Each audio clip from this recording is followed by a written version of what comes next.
His Divine Grace Shri Bhaktivedanta Swami Srila Prabhupada Ki Jai. Jai Om Vishnu Pad Paramahamsa Parivrajaka as Stotra Sacha Shri His Divine Grace Srila Bhakti Siddhanta Saraswati Thakur Prabhupada Maharaj Ki Jai.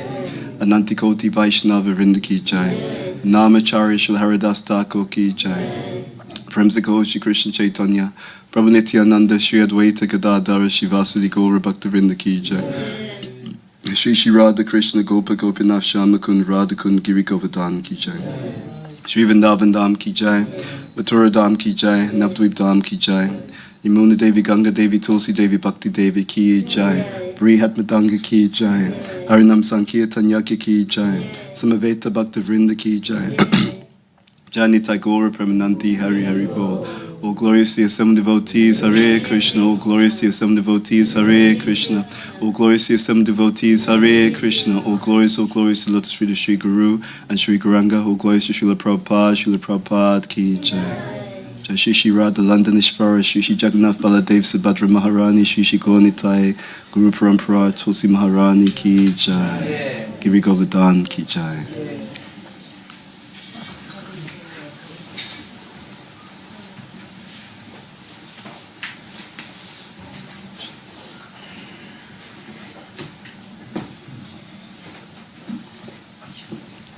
Jaya Jaya Shri Chaitanya Jaya Nityananda.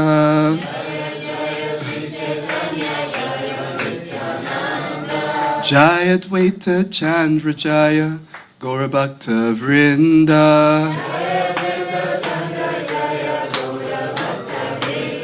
Jaya Jaya Shri Chaitanya Jaya Nityananda.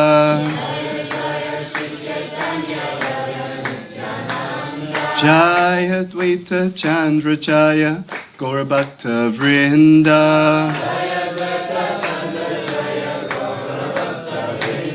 Jaya Jaya Shri Chaitanya Jaya Nityananda.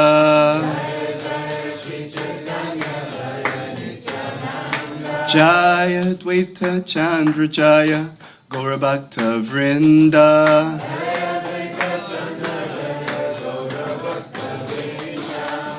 Okay, so we are at the beginning of chapter 12 of Sri Chaitanya Charitamrita, Adi Lila. Adi Lila.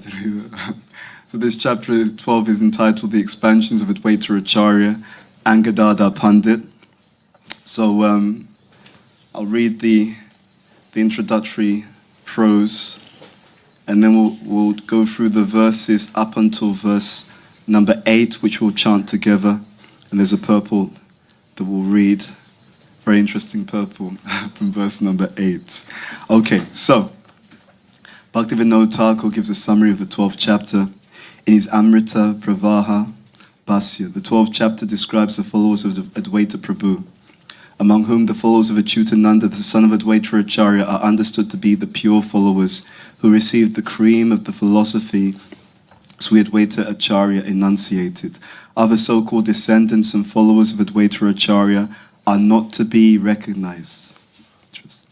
This chapter also includes narrations concerning the son of Advaita Acharya named Gopala Mishra and Advaita Acharya's servant named Kamalakanta Vishvas.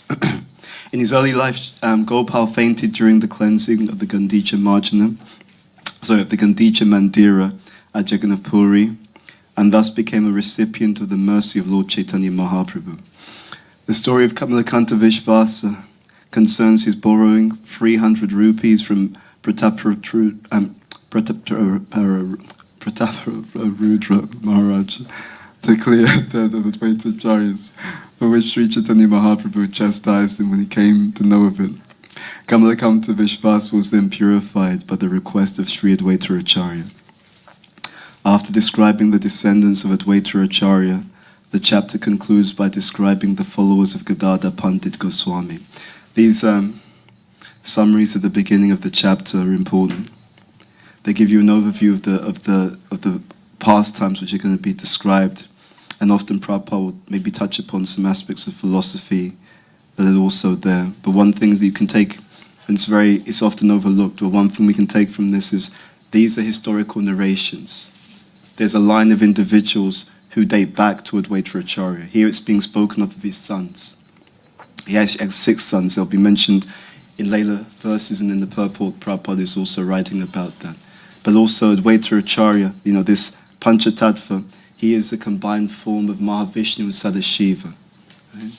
So the Lord himself, when he appears upon the earth, he has his own lineage. So it's important to understand, because it gives historical context to everything. Whereas in many cases, people just have a belief in God. Okay, so what I'll do is just read through the translations up until verse 8, which we chant together. The followers of Sri Advaita Prabhu were of 2 kinds. This is really important. Some were real followers, and the others were false. Rejecting the false followers, I offer my respectful obeisances to Sri Advaita Acharya's real followers, whose life and soul was Sri Chaitanya Mahaprabhu. We'll come back to that later on. I offer my respectful obeisances to the all-glorious Advaita Prabhu, who forms the 2nd branch of the eternal Chaitanya tree, and to his followers who form his sub-branches. So in these verses, this whole lineage is described like a tree, branches, sub-branches, and also the fruits and flowers are also mentioned a bit later on. Verse number 4. Sri Advaita Prabhu was the 2nd big branch of the tree.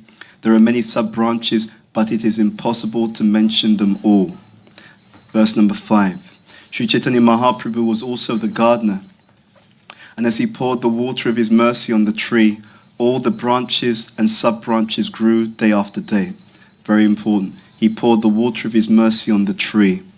And this analogy of the gardener that you will hear in different places in Chaitanya Charitamrita. Often Prabhupada talks about taking out the weeds, right? Watering the seed of bhakti. These analogies are to help us to understand that there's cultivation that needs to be done.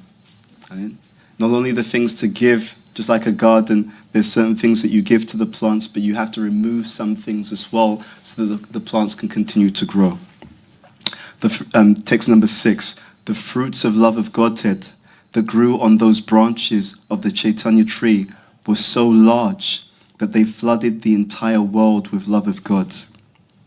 Right? The fruits. So the fruits are preeminent themselves, and they don't just benefit the person who achieves that goal. The person who achieves that goal, he or she is benefited, but everyone related to them is also benefited. So in some places it says 10 generations, in some places it says 14 generations, in some places it says 100 generations are benefited when one becomes a pure devotee. There are also statements whereby it's said that when a pure devotee takes birth in a particular place, people within a certain mile radius are also benedicted just by that person's birth. So there's extended effects. Text number 7. As the trunk and branches were watered, the branches and sub-branches spread lavishly, and the tree grew full with fruits and flowers. Okay, so text number 8 we will chant together.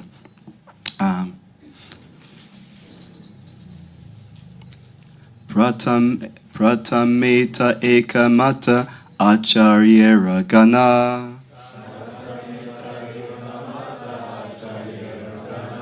Pache dvimata haila devara karana. Pratameta ekamata acharyera gana. Pache dvimata haila devara karana. Pratameta ekamata acharyera gana. Pache dvimata haila devara karana.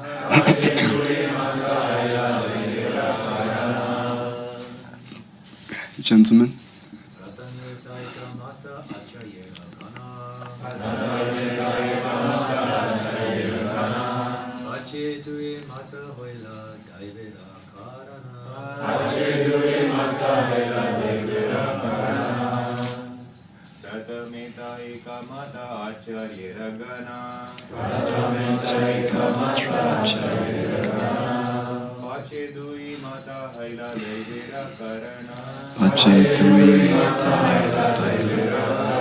Vaishnavis.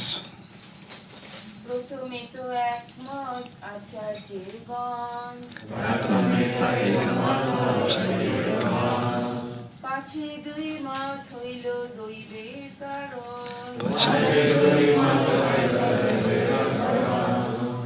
Okay, Pratame, in the beginning. Ta, however. Ekamata, one opinion. Achayera, of Advaita Acharya. Gana, followers. Pache, later. Duimata, two opinions. Haila, became. Devira, of providence. Karana, the cause. Translation in purple by His Divine Grace Srila A.C. Bhaktivedanta Swami Srila Prabhupada Ki Jai. Okay, buckle up for this purport. The words Devera Karana indicate that by dint of providence or by God's will, the followers of Advaita Acharya divided into two parties. Such disagreement among the disciples of one Acharya is also found among the members of the Gaudiya Math. In the beginning, during the presence of Om Vishnupad Paramahamsa Parivrajikacharya Astotra Sata Shri Srimad Bhaktisiddhanta Saraswati Thakur Prabhupada, all the disciples worked in agreement. But just after his disappearance, they disagreed. What I'll do is we'll speak something as we go through, because it's a long purport, but I think there's a lot to bring out here. When the spiritual master is physically present, there's a special quality to that. See, in Nectar of Instruction, Prabhupada makes this point. He talks about the different types of disciples, Kanishta, Madhyam, Uttama. In some purports in the Nectar of Instruction, when Prabhupada talks about the Kanishta Adhikari, he calls them also the Prakrita Bhakta. Prakrita means what? Materialistic. So what happens is, because they're on that material platform, or let's say they are striving for devotion, but there's still some way to go. Therefore, they can appreciate something when it's more gross, when it's very external. Okay? Then you have above that the Madhyam and the Uttama. When the spiritual master is physically present, he or she can regulate all levels of devotees. Because those who are on the more material platform, they can see him physically, right? He can correct them physically. Those who are more advanced, they have the physical, but they also tune in far more to the Vani, right, than to the Vapu. Vapu and Vani both are important. The reason why sometimes the Vani is emphasized over the Vapu is that the Vapu is sometimes present and sometimes not present. But when the Vapu is present, one should also serve the Vapu of the spiritual master. Right? So both of them are important. But because the Vani is more subtle, not only the Vani, the Sadachar, the example is more subtle. Therefore, in order to appreciate it very, very fully, one also has to be more refined. You see, the reason why in this modern society so many people have difficulty accepting that there's a God is because he's transcendent. And what happens in the modern society is everyone is subtly, unconsciously being attuned to believe only in that which is gross. So you have a society that tunes everyone in, only believe in things that are physical, that are gross, that you can see. And then at the same time, they're being told through the Vedic scriptures that you have to also appreciate the cause of it, right? Karana. Sarva, Karana, Karanam, the cause of all causes, who is completely, not even subtle, pure spiritual, right? Pure spiritual. So the modern society simultaneously trains people to be more gross, and that is why it becomes more difficult for people to appreciate that which is either subtle or even spiritual. So here, this is the point. When the Acharya leaves, then it's easy to understand where everyone is. Right? It's easy. Because for those who are fixed on the instruction, which is a lot more subtle, it implies that their consciousness is also more elevated. And for those who cannot regulate themselves without the physical presence, it also indicates that they themselves in their consciousness are on a more gross platform. And that's why it happens like that. So this is very important in this sense. So, let's see. So this is talking about Bhaktisiddhanta Saraswati Thakur, just after his disappearance, they disagreed. One party strictly followed the instructions of Bhaktisiddhanta Saraswati Thakur, but another group created their own concoction about executing his desires. Bhaktisiddhanta Saraswati Thakur, at the time of his departure, requested all his disciples to form a governing body and conduct missionary activities cooperatively. He did not instruct a particular man to become the next Acharya, but just after his passing away, his leading secretaries, pay attention here, leading secretaries, it wasn't just anyone. His leading secretaries made plans without authority to occupy the post of Acharya, and they split into two factions over who the next Acharya would be. See, this is also very important. There's Shabda, Anuman, and Pratyaksha. So you have the statements of the scriptures themselves. This is mentioned in Tattva Sandarbha by Jiva Goswami. Right? He explains, he actually lists 10 praman. And he says of these 10 praman, 3 are primary. Shabda, Anuman, Pratyaksha. So we tune into the Shabda, very important. But there's also Anuman. Anuman means logic, right? So you can understand something by the Shabda, direct statements, but there's also the logic or the inference. Okay, so follow me on this. We know that Kali Yuga is the age of what? Quarrel and hypocrisy. So that's Shabda, right? That's a direct statement. But there's also something implied by that. Okay, and it speaks to what happens here. And by the way, what's happening here, that speaks to what can happen in the life of any devotee. So this is symbolic.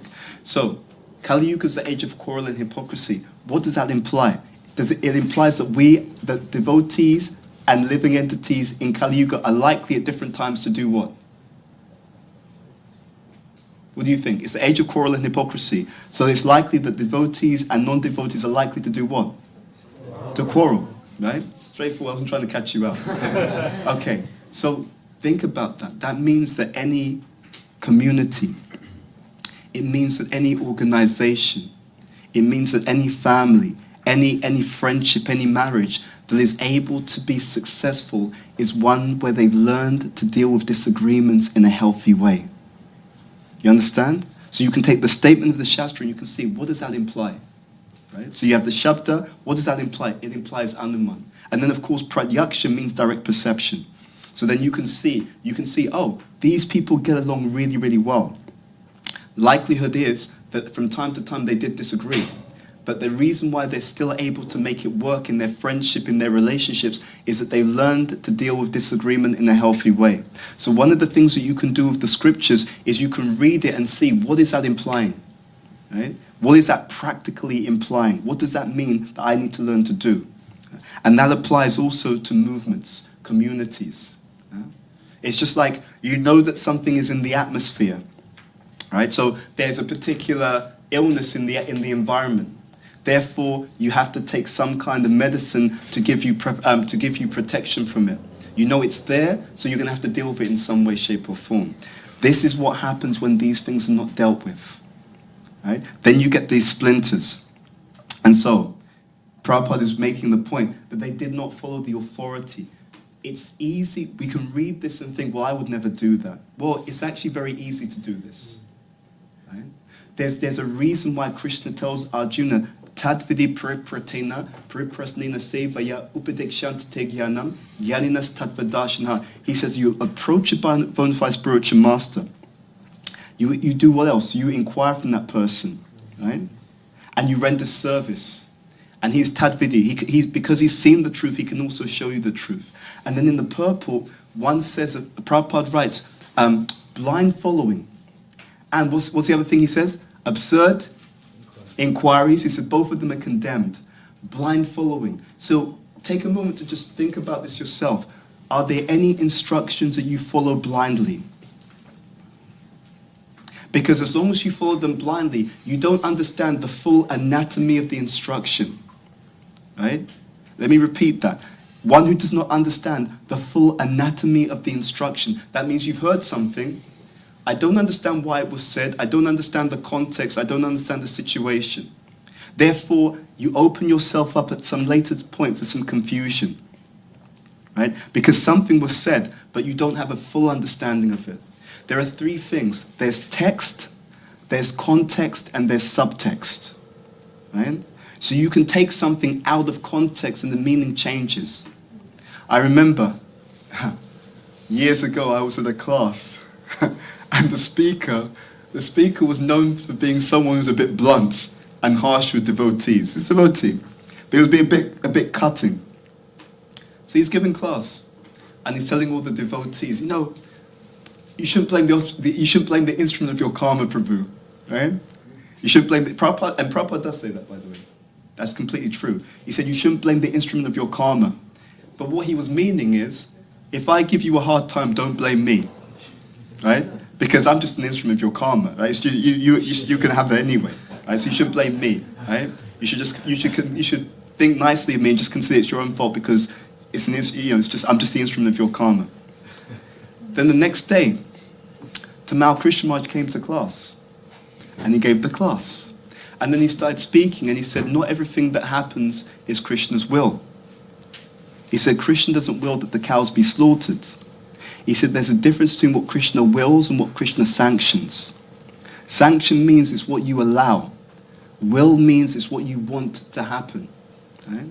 And so then he explained, he said, what happens is that human being who wants to kill a creature, he's got a desire to do something wrong. So Krishna directs the wanderings of a living entity. If you want to kill an animal, kill this one. And within the heart of that cow, Krishna sees, it's your karma that today you have to die.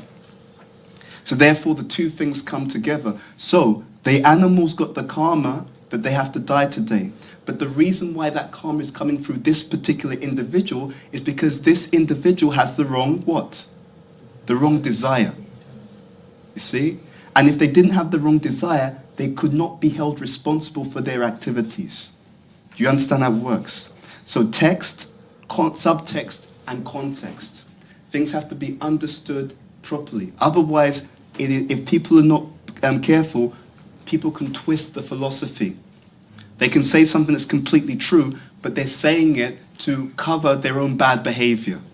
You understand how it works? So at this point, getting a proper understanding is absolutely crucial. And giving the teachings purely. This is also why sincerity and detachment are so important. In the beginning of the Bhagavatam, it's very, very interesting. You have these different sets of speakers and hearers, right? Sutta Goswami and the sages of Naimisharanya. Narada Muni, Vyasadeva, right? Pariksit Maharaj and Shukadev Goswami, right? And these are different pairs of speaker and hearer.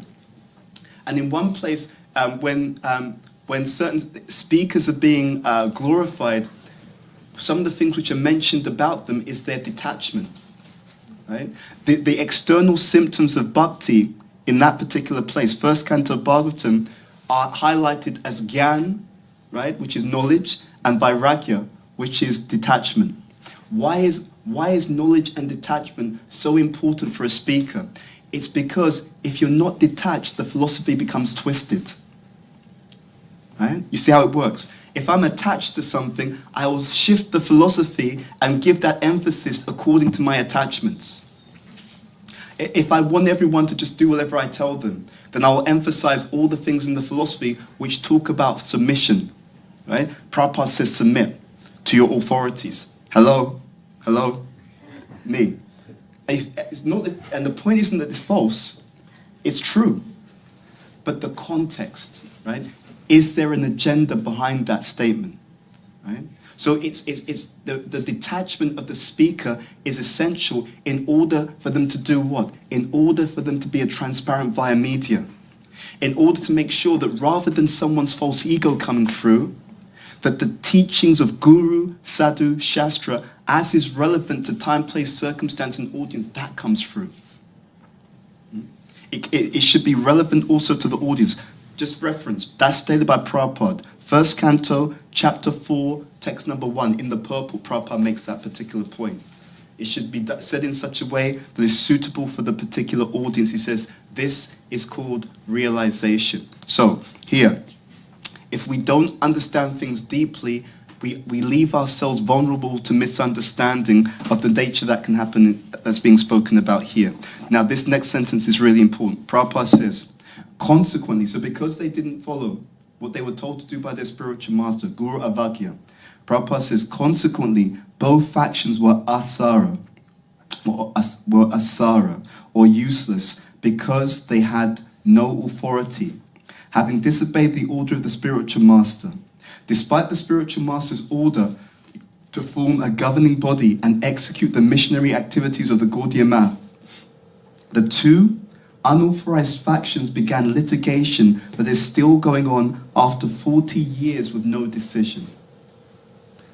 Moving on. Therefore, we do not belong to any faction.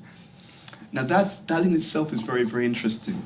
Prabhupada says that the devotees should become independent, thoughtful-minded. Okay? So Prabhupada, you could see of such deep discrimination that you could see, well, Guru Maharaj has said this, and you're all doing something else. So even if you're all doing it, I can't do it. Because that's exactly what Guru Maharaj said we should not do. So it's not the Prabhupada left. Actually, he stayed completely consistent with the instructions of his spiritual master. It's such true integrity. Right? And now take a moment to think about this. There's something called Lokik Shraddha. The Lokik Shraddha is the faith that comes from following the crowd. Would we have done that? Just take a moment to think about that. I'm not so sure if I would. If everyone was going in one direction, do we have that integrity that everyone's doing this, but I'm going to do something completely different because that's not what everyone was told to do by Guru Maharaj? Yeah. To a certain extent, because we are social creatures, we have to really think about this. Right? We are social creatures, but we have to be true strictly to the orders of the spiritual master. And it doesn't matter whether that order seems plausible or not. Think about it. Just try and put yourself in Prabhupada's shoes. He's been told by his guru, preach to the Western world. And he's been told that. He prepares himself, he goes at a very advanced age with nothing. No money, really practically no contacts. Was it Srimati, the lady who was in charge of the Jaladuta? Maraji. She didn't want to send him on the ship. She thought it was a bad idea. You're going to die on this ship. She didn't want to send him. He convinced her to send him on the ship. So you can look at it and you see one thing, against all odds. That mission is against all odds. He wanted to do this cooperatively with his godbrothers. And he went about it by himself. The Gaudiya Math that he was part of already splintered and factioned. He's in advanced age. When he gets there, on the journey, 2 heart attacks. Not 1 heart attack. 1 heart attack's bad enough. 2 heart attacks. And then when he gets there for the first year, if you read Lilamrita, he says that he would go back to the docks thinking about going back. He said he thought at certain points the mission is just not going to work. So we read about it, but try and put yourself in those shoes. That means that this person must have had a tremendous amount of integrity. To do something like that against all odds. But what allowed it to be successful? It's this faith in Krishna. That's what makes it successful. It's the strict adherence to the orders of the spiritual master, which guarantees what? Which guarantees Krishna's pleasure, actually. It guarantees Krishna. I mean, it will come up later because it's not going to be read today. But I was reading ahead. Wow, there's a purport coming up where Prabhupada is talking about the devotees who came to the West. He said they just came to basically make a show, and to go back to India saying that we've conquered the West and then to make money. He speaks like that. You'll see it coming up in a few verses' time. Very, very strong. Very strong. Okay. Therefore, we do not belong to any faction.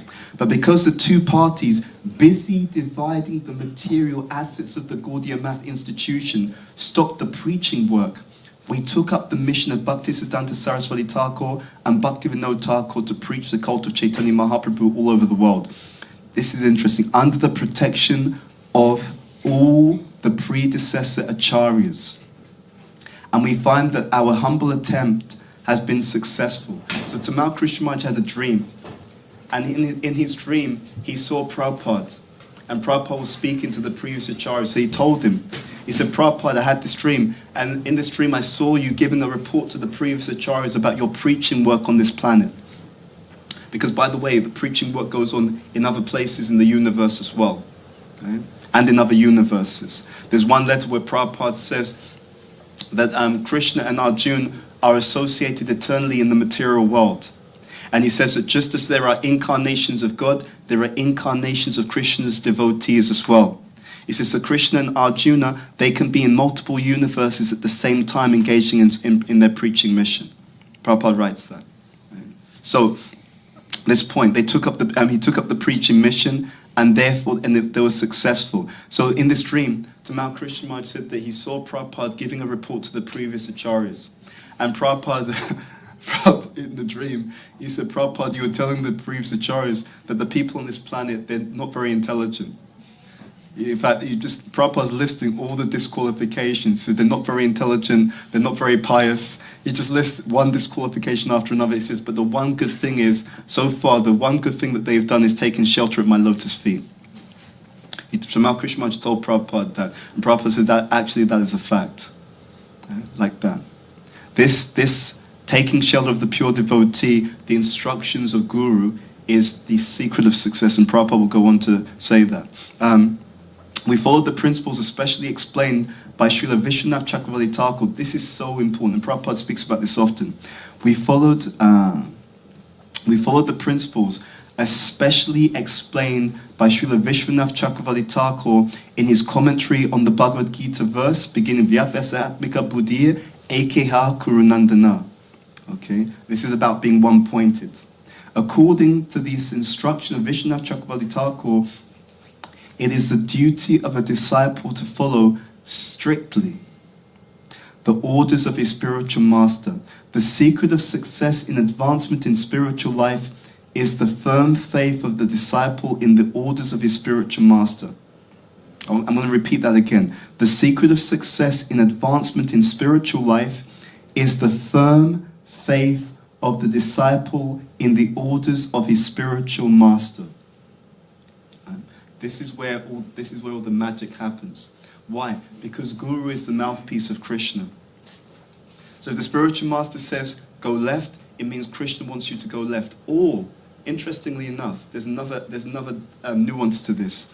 Krishna reciprocates with the desires of his pure devotees. So, when Prabhupada, he would sometimes go to a place and install the deities, and he'd say to Krishna, Krishna, please, please just accept the worship of these disciples of mine. They weren't necessarily the most qualified individuals. The deity worship wasn't of the highest standard, but because the pure devotee asked Krishna, would you please, if you'd be so kind, please accept their worship. And because the pure devotee asked Krishna to accept the worship of those disciples, Krishna said, well, I wouldn't do it normally, but because you've asked me, I'll do it. Right? In this world, this whole world works on networking. There's a study that said that 60% of the jobs in London are never advertised. 60%. So how do you get that job? You get the job because someone in that workplace likes you. And they tell you, you know what, we've got a job going. Why don't you just send me your CV. Don't even send me your CV. I'll speak to the manager, we'll get you in. 60%. Why does that work? As above, so below. I was reading this the other day. 10th canto Bhagavatam, 10th chapter.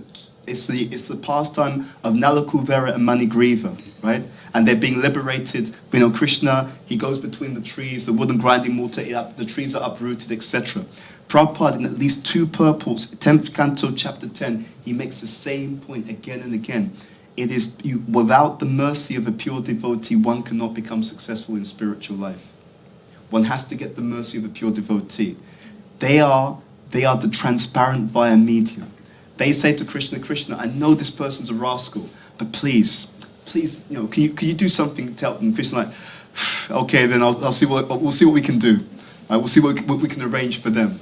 In other words, what does networking mean? Networking means you leverage your own reputation with someone who likes you to benefit someone else. So what is this? Spiritual networking. The pure devotee says, Krishna, they've got no qualification, but I like them. Right? They've got no qualification, but this person helped me out. Krishna, is there anything you can do for them? All right, don't worry, leave it with me. We'll sort them out. We'll get them in. All right? We'll find a way to get them in. This is how it works. So what does that mean? It means that we're dependent. See, there's something called Nimitta Gyan, which is the science of omens. It's listed in Krishna book. Prabhupada lists the 64 arts that Krishna and Balaram learned in the Gurukul, right, in the school of Sandipani Muni. And in that list is Nimitta Gyan. So something can be understood by its symptoms. Prabhupada's also going to speak about this in terms of the preaching mission a bit in this same purport. So, what does that mean? It means that if someone understands and lives the philosophy properly, by definition, they're humble. By definition. Why? Because they know that they can't be successful in this Krishna consciousness without the blessings and the mercy of the devotees. They know that any progress that we make, it was a gift given to me by the devotees. And I'm dependent on those same devotees. So the person who's proud and thinks that they can push people around, it means that they don't even understand where their advancement, they don't even understand where their position comes from. To stay in this Krishna consciousness, to stay properly in the movement, like in the fire, that's the word that's used. To stay in the fire, you must receive the mercy and the good wishes of the devotees. So we're dependent, actually. And if you know that you're dependent, what is the external symptom? The external symptom of someone that knows that they're dependent is that they're always very humble. Because they know that my position in this process is actually dependent upon all of you, and especially dependent upon the mercy of the spiritual master. Without that mercy, no one moves forward. Because the mercy is like what? It's like, Prabhupada says you have to fly your own plane. You understand that? Yeah, true. You have to fly your own plane. Mercy is the fuel. Right? You can be very good at flying. Very good at flying. If you have no fuel in the tank, your plane crashes anyway. Right? So flying your own plane is important, but there must be some fuel in the tank to make sure that plane can stay in the air. And that's actually how it works. By the way, what time does the class finish? No, what's the... what time... I don't want to go... Please. What's the normal time it finishes? Is it 8:30 on Saturdays or... Yeah, but we started late, the class, because it on longer. You sure? Okay. Thank you. I'm dependent. So, yes, so this is the point. We're dependent. And so then what does dependence look like? It looks like humility. Right? You're providing everything for me, so I should damn well be humble. Right? You're the one who's giving me the opportunity to serve, so I should be humble. And if I'm not humble, it means I don't actually understand that my ability to do anything is actually dependent upon you. You see? Nimitta, right? The external behavior indicates something about the internal consciousness. That's why also the acharyas, when they write commentaries to the Shikshashtakam, you'll see these verses of the Shikshashtakam, they relate to different stages of advancement. Right? So for example, Nishta relates to the third verse. Trunada pisa nichana, Taroa pisa hisnuna, Amanina manadena, Kirtaniya sadahari. They are the symptoms of Nishta actually. There are many symptoms of Nishta given in different places in the Vedic literatures, but that third verse are also symptomatic of Nishta. So if the person lacks humility, lacks tolerance, doesn't respect other people, and is demanding respect themselves, it means that they are below the level of Nishta. Right? It's very, very scientific. If you are at Nishta, this is how you behave. This is your default behavior. Now, that doesn't mean that sometimes you can be a guru at Nishta, right? It doesn't mean that sometimes the guru won't correct people. Not like that. But these are the general symptoms of that particular stage, right? And it's very scientific. The stage after Nishta is what? Is Ruchi. Ruchi means what? It means taste. Now look at the full verse. Nadanam nadanam nasundarim, right? Nadanam najanam nasundarim, kavitam va jagadishi kame. I do not want what? I do not want followers. I do not want wealth, right? I do not want members of the opposite sex, right? Think about that. All the things that give material taste. Why is the person saying I don't want them? Because they're at the stage of ruchi. I don't need these material tastes because I've got a spiritual taste. Scientific. You see how it works? There's a natural logic between all of these different aspects of the teaching. Let's read on. According to this instruction of Vishwanath Chakravarti Thakur, it is the duty of a disciple to follow strictly the orders of his spiritual master. The secret of success in advancement in spiritual life is the firm faith of the disciple in the orders of his spiritual master. The Vedas confirm this. Yasya Devi Parabhakti Yata Devi Tata Guru Tasyeti Katita Hyata Prakashanti Mahatma Manaha. Now what's interesting here is this translation by Prabhupada, because Prabhupada translates this in different ways. Let's read the translation. To one who has staunch faith in the words of the spiritual master and the words of the Supreme Personality of Godhead, the secret of success in Vedic knowledge is revealed. Does anyone know the other way that Prabhupada translates this? He says normally all the imports of the Vedic scripture are revealed. So there's more than one way to translate this. And that's also interesting. This is a side comment. See, there are many scholars who don't like Prabhupada's translations. I mean, they really do not like Prabhupada's translations. And what they say is, your Prabhupada, he sneaks in different meanings, right? And he does. He actually does. Like you'll see something and the translation will say bhakti yoga. And it's a Sanskrit word and you think, well, that Sanskrit word doesn't necessarily mean bhakti yoga. But he's absolutely right to do it. He's absolutely right to do it. Why? Because it's a much more sophisticated way of translating. Right? I'll just explain this to you. So, in the future, let's say someone reads some literature or something on the internet, and the person talks about, I looked at the hard drive. Okay, I looked at the hard drive. Now, if someone from the future doesn't understand what a hard drive is, they just translate word for word. I looked at the hard drive. So maybe they're talking about a journey that was going to be very, very difficult.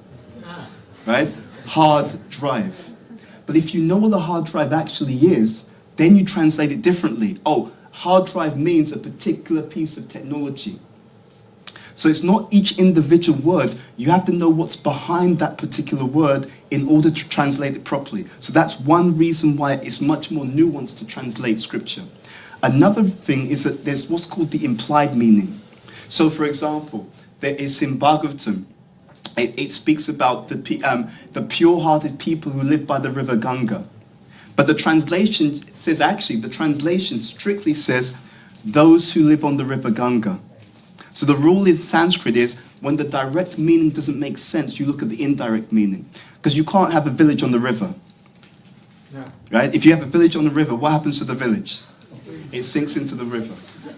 Right? So the direct meaning doesn't make sense. You take the indirect meaning. The indirect meaning is the village by the river. Okay, now there's also the implied meaning. So if you bathe in the Ganga, what happens to your heart? Your heart becomes purified. So this village there's a village of people who live by the river Ganga. So where are they bathing? They're bathing in the Ganga. Therefore, what happens to their hearts? Their hearts become purified. So he translates it, the village of pure-hearted people who live by the river Ganga. You see? So it's not that he's changing the meaning, he's actually bringing out the full meaning. Right? So don't let anyone fool you. If someone says, oh, but, his translation, wherein the academics said this. Yeah, it's because the academics don't understand. It's very interesting in Kali Yuga, there's so much cheating that goes on. I'll give you one example. When I was at university, I studied scientific method. If I hadn't studied that, my God, I would have no idea what was going on. For example, when you hear something, the scientists have discovered this. What they're not telling you, there's literally tens of thousands, if not hundreds of thousands of scientists. Do you think all the scientists agree on everything? No. So when they say scientists have discovered things, do you think that every scientist agrees with that discovery? No. It's simplified to make it radio or media friendly. Right?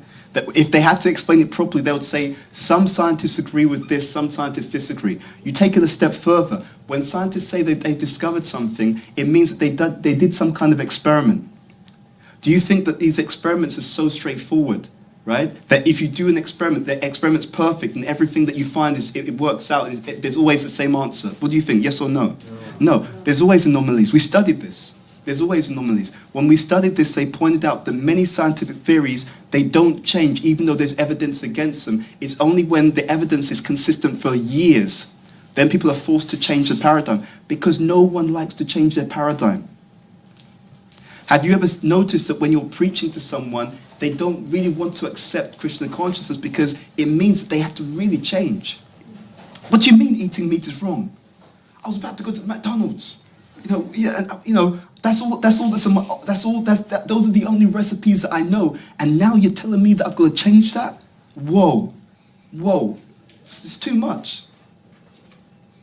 So therefore, it's a paradigm shift, and because we're people being conditioned souls, people resist change. So it'll be every reason, every argument to push back and say, no, you're wrong. I don't need to do that. There's other religions that say it's okay. All this, and only after you go over that terrain, then eventually they may change. So we get attached. That's the point. We get attached, and the same reason, same point about the teachings. If I'm attached to something, it's hard to see things properly. Not only is it hard to see things properly, it's hard to say things properly. I can't see it properly and I can't communicate it properly because of my attachments. Okay? That's the truth of the situation. It is a rare person in Kali Yuga who will actually say, look, what you're saying makes complete sense, but I'm attached.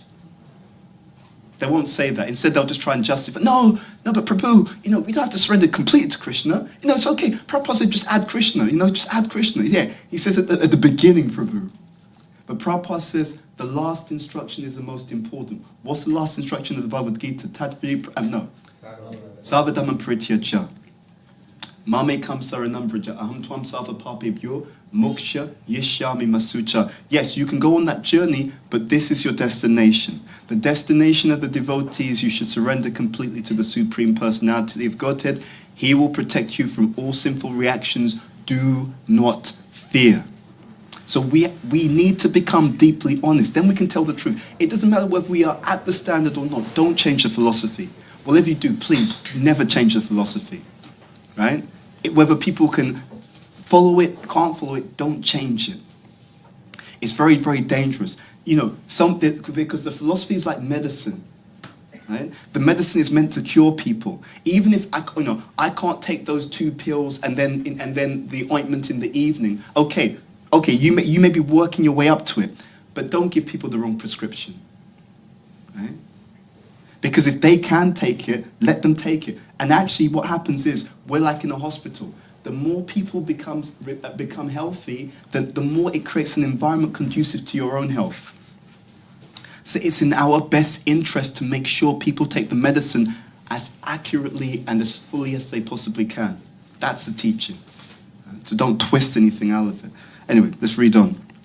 So, the Krishna consciousness movement is being propagated according to this principle, and therefore our preaching work is going on successfully in spite of the many impediments offered by antagonistic demons, because we are getting positive help from our previous acharyas. I'm going to read that again. The Krishna consciousness movement is being propagated according to this principle, and therefore our preaching work is going on successfully in spite of the many impediments offered by antagonistic demons, because we are getting positive help from our previous acharyas. People think that you shouldn't have challenges in spiritual life. If anyone thinks that, you're in the wrong movement, like that. Challenges must be there. Challenges absolutely must be there. But the beautiful thing about it? Our devotional life, and especially the chitta. I was listening to this amazing seminar on Sankhya philosophy, which is the elements of creation from a Krishna conscious perspective. It's brilliant seminar. And so the devotee was speaking about the chitta, and then all the different things like the manas, which is the mind, and then the buddhi, which is the intelligence, the ahankara, which is the false ego. They're all different functions of the chitta. Chitta means consciousness, okay? The special quality of your sadhana and your service, if your service is done in the way that Rupa Goswami says, right? What does he say? Anya bilasita shunyam jnana karmada navritam anukulyena krishnanu shilanam bhakti uttama. When it's an activity done favorably for Krishna's pleasure without the desire for karma and gyan, then something amazing is happening to you. Right? So by your sadhana and by your service done according to the direction of Rupa Goswami, you are removing all the obstacles in your life before they come to you. Right? And that doesn't mean that they won't come in the form of external obstacles. But you see, the external obstacles are not the real obstacle. The external obstacles are the reflections of our own attachments. Right? Why is it that when the prostitute came to Haridas Thakur, he wasn't disturbed? Because the obstacle of lust had already been removed. So therefore her presence is not an external obstacle. You see? So the external obstacles in the world, they have their own internal equivalent. So through proper service and through proper sadhana, it's like you deactivate the landmine. So think about the anarthas like a landmine inside the individual. And think about sadhana, expert sadhana and expert service as being like those people who are able to go to the landmine and completely deactivate it. Because they deactivate the landmine, then when the external situation happens, i.e. someone steps on that landmine, nothing. Nothing. There's no charge there. So nothing happens. You just move on. It's like you're just walking one step after the other, nothing. But if that landmine hasn't been deactivated, then you get a completely different result. So obstacles must be there, but the beauty of the matter is, whatever obstacles we have faced in spiritual life, whatever obstacles we are facing in spiritual life, whatever obstacles we will face in spiritual life, they have their internal counterpart. You see? So what we can do, you can remove the obstacles before the obstacle. You can remove the obstacle before the obstacle by doing the internal work. It is so beautiful. And if we don't do that, then what do the obstacles do? The obstacles highlight the internal anatta. So sometimes people say, well, I tried to be a devotee, the devotees, they didn't treat me very well, and they didn't like my, they complained when I did kirtan, whatever it is, right? But actually, that's not the obstacle. The obstacle was inside the person. And what Maya did is, I know where the obstacle is, so I'm going to give you an external circumstance that's going to trigger the internal anatta that's already there. Again, if we're honest with ourselves, we know what our attachments actually are. There are some devotees, they're wonderful, except when it comes to money. Seriously. You can serve with them, work with them. It's not. Listen, I'll be real with you. I know so many individuals, and I can see, right, they're wonderful, but when it comes to this, they get triggered. And triggers means what? It means that the lower nature of that person comes forward. This devotee is wonderful, doing wonderful service, but they're insecure. So when someone else is coming up, I call it the intra-complex, right? When someone's coming, oh my God, they're coming up. We have to find a way to sabotage this person. It's like, dude, really? You don't understand that we're all on the same team? You don't get it. It's an anatta. And then what happens is, if people are very devious, then they try to twist the philosophy. They try to represent their no. It's because actually, they're doing it independently, Prabhu. Like, what are you talking about? They're doing it with other devotees. Sometimes devotees will say things. Devotees don't cooperate. What they mean is, I can't get the devotees to do what I tell them to do. Yeah, it's cheating. You see? So again, text, subtext, context.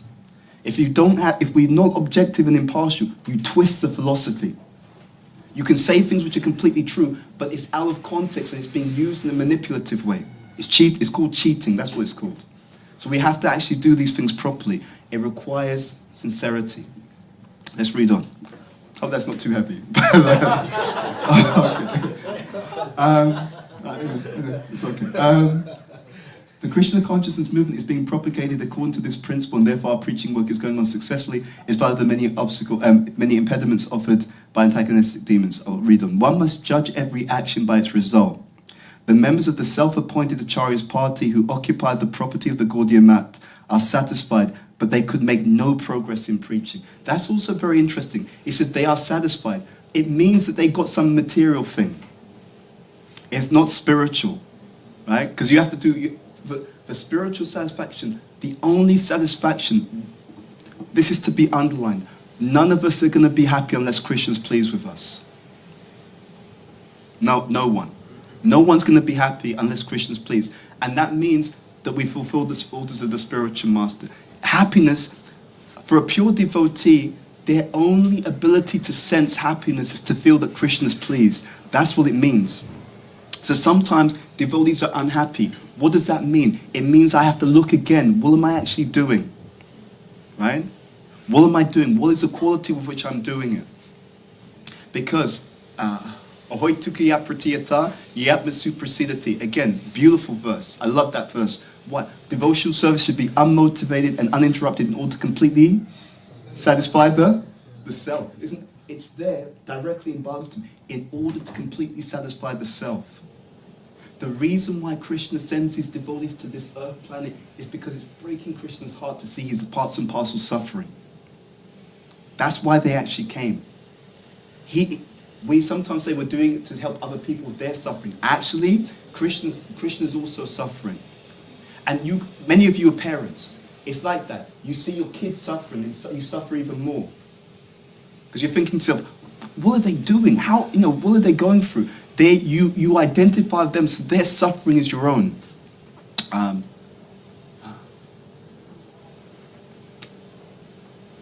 There's a statement that the devotees, they experience the happiness and the suffering of others. Dukkha dukkhi kripam buddhi. Anyway, but that's the point. They feel for the suffering of other people. And actually Krishna's also feeling that agitation because his devotees are not here, or not back in the spiritual world. So one must judge every action by its result. Therefore, by the result of their actions, one should know that they are asara, or useless.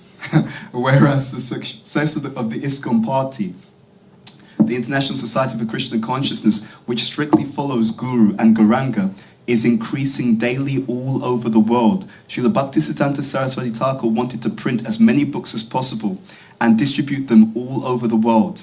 We have tried our best in this connection and we are getting results beyond our expectations. That's the end of the purple. Beautiful purple. We are getting results beyond our expectation. That means that the person who's doing this service is detached and just doing it for Krishna. What is it that the devotee should expect? We should expect one thing: to be used as an instrument in the service of Guru. Right? And that you can, what is it? You can make me a success or a failure as you wish. That's the mood. That's the mood. It's not even that it has to turn out a certain way. I just want to be used by you, Krishna, to do whatever you want. That's the mood. That is love. And Krishna never lets down his devotee. You can make me a success, make me a failure, I don't care. But just whatever you do, just use me in your service. I just want to be your servant. There was one class I was listening to a while ago. And we'll give a different example. We were at the manor, and then we'll stop because it's almost 9. We were at the manor.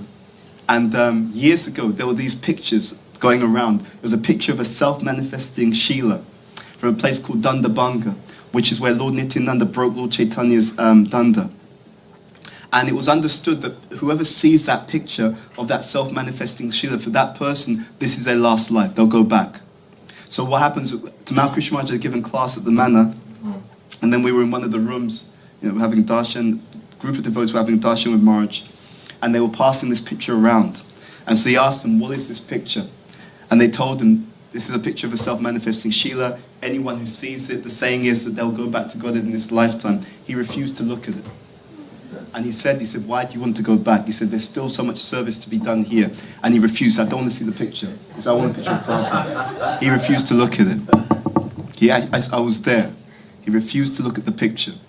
So the point is, when our desire to serve is that strong, that we don't care, make me a success or failure if you like, if I go back or whatever what you want, then there's no question of going back.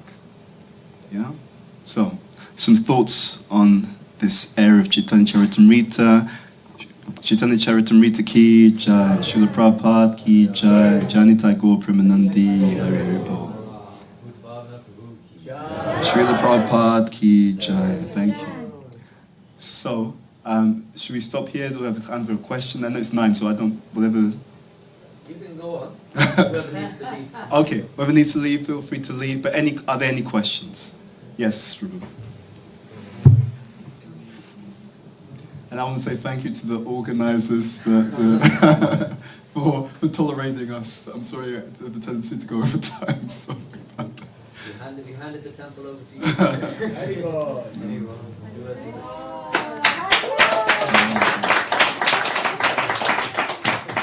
Questions? Hare Krishna. What is the role of disciples of a spiritual master who's left? If they're still able to keep their spiritual standard, but there's also God family that have fallen away, you're talking about, because Yeah. so what is the responsibility of those who are able to keep their spiritual? Yeah. So Prabhupada said that when people leave, it is 50% their fault, it's 50% our fault. And he's right. It's a fact. So first of all, we should be such an example that people don't want to leave. We're actually, going back to this idea of dependence, we're dependent upon the atmosphere that is created by the devotees in general. I was thinking about this on the way here. Mother Kalangana. You remember Mother, any of you remember Mother Kalangana? She's a very, very pure devotee. She was living at the manor. I read something years ago by my spiritual master. He wrote something and it reminded me of her. He said, the person who's doing very, very pure devotional service, their service purifies and empowers the environment, such that other people are able to be benefited from the environment that's created by their purity. And I remember Ayendra Prabhu saying, the person who's leading the kirtan is not necessarily the person who's actually externally leading, it's whoever's chanting the pure name. They're leading the kirtan. So we often look at, there's different ways of looking at things. You can look at things in the Kanishta way, the Madhyam way, or the Uttama way. The Kanishta way is more the external, again, Prakrita Bhakta, right? But there's a more refined understanding of the same thing as one moves up, you see? So the point is, how does the movement go on? All the personalities who serve very purely, they're the ones who, they're bankrolling the movement. So when we serve purely as much as possible, when we do the very best that we can, then we create an atmosphere that actually holds people even more than their own credit allows. So first of all, by our example, that should help people. But also sometimes we have to just make sure that we actually stay in touch with people, you know, and we have to play the long game. If someone's really hurt, sometimes we lack emotional intelligence as devotees. If someone is really hurt, should you tell them the philosophy at that time? Do you think that's the best thing to do? Someone's really upset, you know? Someone felt that they were mistreated, but Prabhu, it's okay. But Prabhupada said, don't blame the instrument of your karma. It's ridiculous. It's silly. It's immature, actually. If it's a genuine thing, then it's like, you know what? I'm really sorry that happened to you. You know, how do you feel about that? Because also, when people feel acknowledged, especially if it's a genuine thing, when they feel acknowledged, then as they feel that acknowledgement is there, then we can go into, at a later stage, okay, how do you feel Prabhupada would want us to look at this? How would Guru Maharaj want us to deal with this? Right? That's the point. So we have to be both good examples, but also emotionally intelligent when we deal with people. And sometimes, being honest, you can see that someone's having some struggle. I guarantee you that many of you, the friends that you have who are devotees, if you sat down and meditated on it, you could figure out where their weaknesses are, where Maya could attack them, right? This devotee, they're really wonderful, but their sadhana's not good, right? Maya may attack them here. This devotee, they're really wonderful, but I've noticed they've got an attachment to money, right? Maya can attack them there. This devotee is wonderful, but they're just so political. They're always trying to angle for power, right? So they could be the source of some politics. Maya may, use them in that way. So the point is, it's just about caring for ourselves properly, practicing properly, because your consciousness is the biggest weapon. When I first came to Krishna consciousness, we used to come in with like baggy jeans, like caps at the back, because we had all this hip-hop gear on. And so some devotees are like, Who are these guys? Me and my friend. So like, they kind